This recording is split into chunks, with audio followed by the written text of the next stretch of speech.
On the 30th of June 1971, the Soyuz 11 spacecraft re-entered Earth's atmosphere after almost a month in space.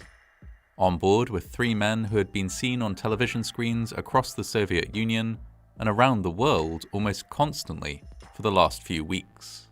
They were already considered heroes, brave cosmonauts who had taken on a risky and difficult mission and spent longer in space than any human had before. The people of the Soviet Union were keen to welcome them back to Earth, but when their capsule touched down and the recovery team knocked on the door, they received no response. Something had gone very, very wrong. The space race is the name given to the fierce competition between the United States and the Soviet Union in the mid-20th century to see which nation would be the first to conquer space. This intense technological rivalry is sometimes thought to have been a substitute for armed combat between the two powers. From the moment the Soviet Union launched its first satellite, Sputnik, into space in 1957, the battle for technological superiority between them and the USA would take place on a new frontier, high above the Earth. Continual one-upmanship would drive scientific discoveries and make heroes out of astronauts in the US and their counterpart cosmonauts in the Soviet Union. But being either an astronaut or a cosmonaut during this time of rapid, urgent progress was, at times, immensely risky.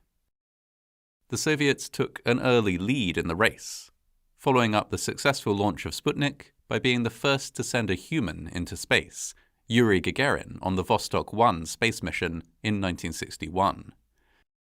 As the two sides raced to get the upper hand in the ensuing decade, both suffered fatal tragedies. In 1967, the 3-strong crew of American Apollo 1 were killed in a fire. In the same year, cosmonaut Vladimir Komarov died when the Soviet Soyuz 1 crashed into the ground after re-entry due to a malfunctioning parachute.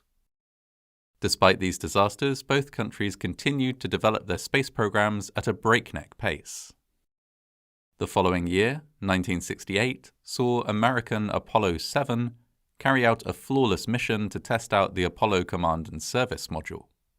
This great success was followed by an even bigger one the next year when, with the Apollo 11 mission, the United States became the first nation to put men on the moon. The Soviet response in 1971 was to launch the first ever space station, Salyut 1. The Salyut program went extremely well. Indeed, the final module launched as part of it remains in orbit to this day, as a crucial part of the International Space Station. However, like all spaceflight programs, this one was not without problems and setbacks. The first of these came immediately after the initial launch, while ground crews were still celebrating the success of Salyut 1.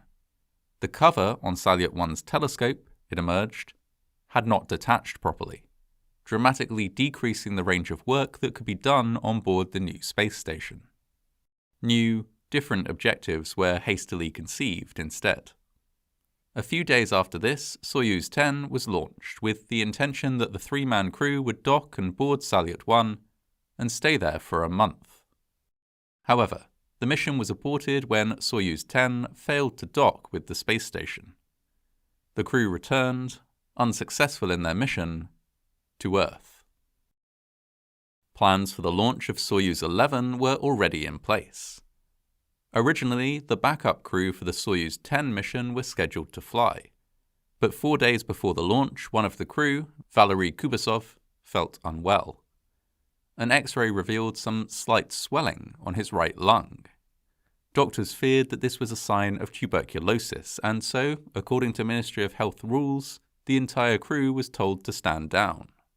It turned out that the swelling was due only to an allergic reaction, rather than tuberculosis. This unfortunate misdiagnosis would inadvertently save the lives of 3 crewmen and consign their replacements to death. The replacement Soyuz 11 crew were to be Georgy Dobrovolsky, Vladislav Volkov, and Viktor Patsayev. They were launched on the 6th of June 1971 from a facility in Soviet Kazakhstan.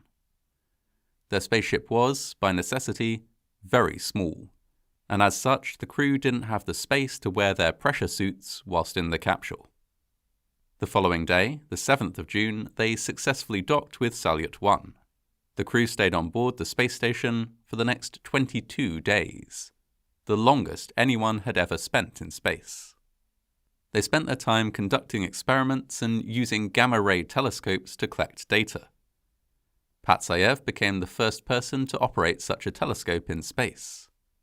They studied the weather on Earth, maintained plants, including Chinese cabbage and onions, experimented on tadpoles, algae, and flies, and conducted cardiovascular tests on themselves. Much of this work was groundbreaking, and it was done in a very public fashion too.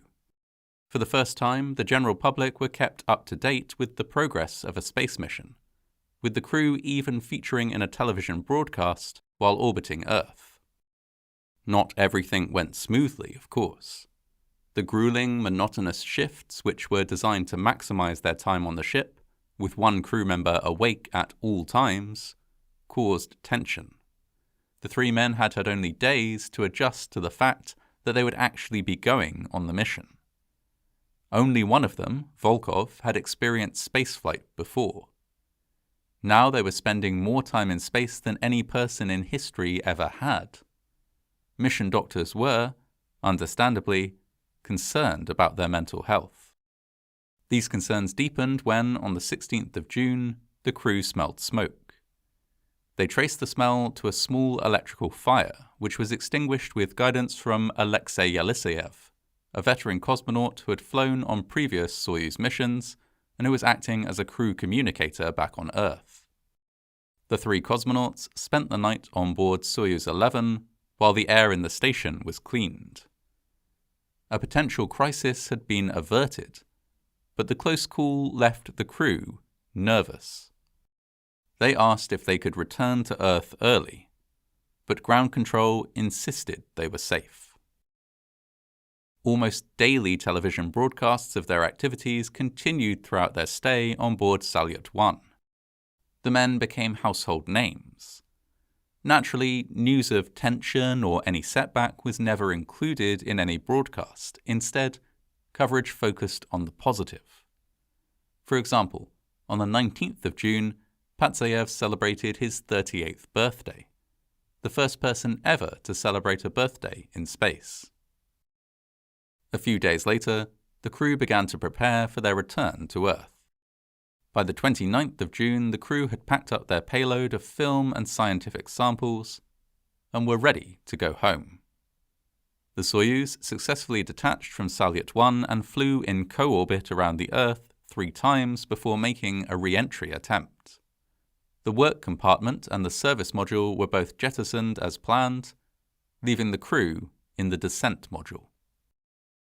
At this point, all communication with the Soyuz was lost. This was worrying, but not catastrophic.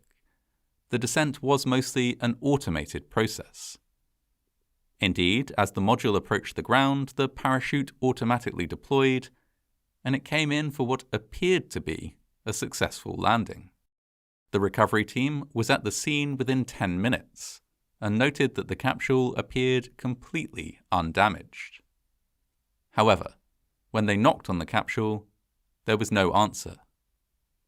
When it was opened, they discovered the 3 lifeless bodies of the crew. Attempts were made to resuscitate them, but without success. They reported the situation back to Mission Control using a 1 to 5 numbering system.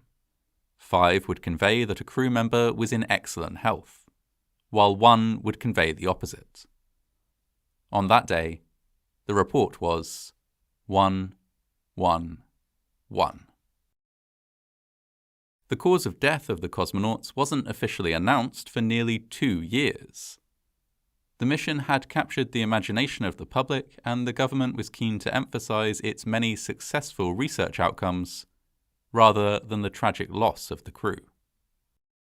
Over in the US, the disaster prompted fears that the human body simply couldn't cope with being in space for that length of time. Eventually, though, the cause of death became clear.